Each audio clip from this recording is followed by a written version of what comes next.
ये जो श्रद्धा वृद्धाश्रम ମୁଁ ବହୁତ ଦିନରୁ ଦେଖିଥିଲି। ସେ ଆଗେ ମ୍ୟାଡାମ ଯେତେବେଳେ ଥିଲେ ବସ୍ତାରେ ସେଠି ମଧ୍ୟ ବହୁତ ବୃଦ୍ଧା ମା ବାପା ମାନଙ୍କର ସେବା କରୁଥିଲେ। ଏଠି ମଧ୍ୟ ଏଇ ଛଡାରେ ଯେତେବେଳେ କଲେ ମୁଁ ବି ଏଠି ଆସିଥିଲି।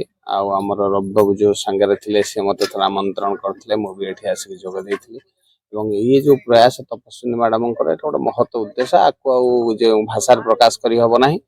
ଏବଂ ତାଙ୍କର ଯୋଉ କାର୍ଯ୍ୟ ଆକୁ ନିହାତି ଗୋଟେ ଭଗବାନଙ୍କର ଆଶୀର୍ବାଦ ନଥିଲେ ଏଭଳି କାମ ଜଣେ କରିପାରିବ ନାହିଁ। ତାଙ୍କ ନିଜ ଜମିରୁ ସେ ଗୋଟେ ଗୁଣ୍ଠ ଆଜି ଯୋଉ ବୃଦ୍ଧାଶ୍ରମକୁ ଦାନ କରିଛନ୍ତି, ଏ ଯୋଉ ମହତ ଦାନ ତାଙ୍କର ଇଏ ଦାନ ନୁହେଁ, ନିଶ୍ଚିତ ଭାବରେ ଭବିଷ୍ୟତରେ ତାଙ୍କର ଉତ୍ତରୋତ୍ତର ଉନ୍ନତି ଭଗବାନ କରିବେ।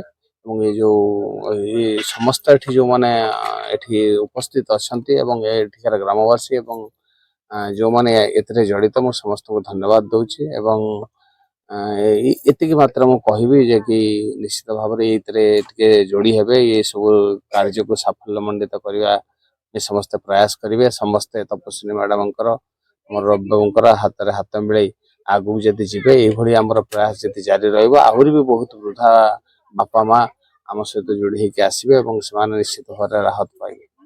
ଆଜି ଯୋଉ ଶ୍ରଦ୍ଧା ବୃଦ୍ଧାଶ୍ରମର ଆଜି ଭୂମି ପୂଜନ ଉତ୍ସବରେ ଏ ଯୋଉଙ୍କର ପ୍ରୟାସ, ଆପଣ କଣ କହିବେ?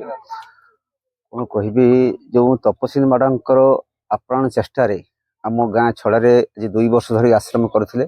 ତାଙ୍କ ଆଶ୍ରମ ବସ୍ତାରେ ବି ଥିଲା, ସେଠାରେ ମୁଁ ଯାଇଥିଲି। ତ ଆମମାନଙ୍କ ସାହାଯ୍ୟରେ ସେ ଆଶ୍ରମଟା ଚଳି ରହିଛନ୍ତି। ଆଜି ଯେଉଁ ତାଙ୍କର ଆପ୍ରାଣ ଚେଷ୍ଟାରେ ତାଙ୍କ ନିଜ ଜମିରୁ 1 ଗୁଣ୍ଠ ଦେଇ ବୃଦ୍ଧା ଆଶ୍ରମରେ କରୁଛନ୍ତି, ଅତି ଆନନ୍ଦଦାୟକ। ଯେ କି ବାପା ମା ମାନେ ଯେଉଁ ପ୍ରକାର ଅବସ୍ଥାରେ ରହୁଛନ୍ତି, ତାହାର ପୁଅମାନେ ଚାହୁଁନାହାନ୍ତି ତାଙ୍କୁ ଆଜି ଯେଉଁ ସେବା ସୁତ ଦେଇ ତାଙ୍କୁ ଆମର ଆଶୀର୍ବାଦ କାମନା କରୁଛନ୍ତି। ତାଙ୍କୁ ଭଗବାନଙ୍କ ନିକଟରେ ମୋର ଅନେକ ଅନେକ ପ୍ରାର୍ଥନା ଯେ ତାଙ୍କ ଉପରେ ଆଶୀର୍ବାଦ ରହୁ, ଏଇଭଳିଆ ଆଶ୍ରମ କରିକି ଏଇଭଳିଆ ଲୋକ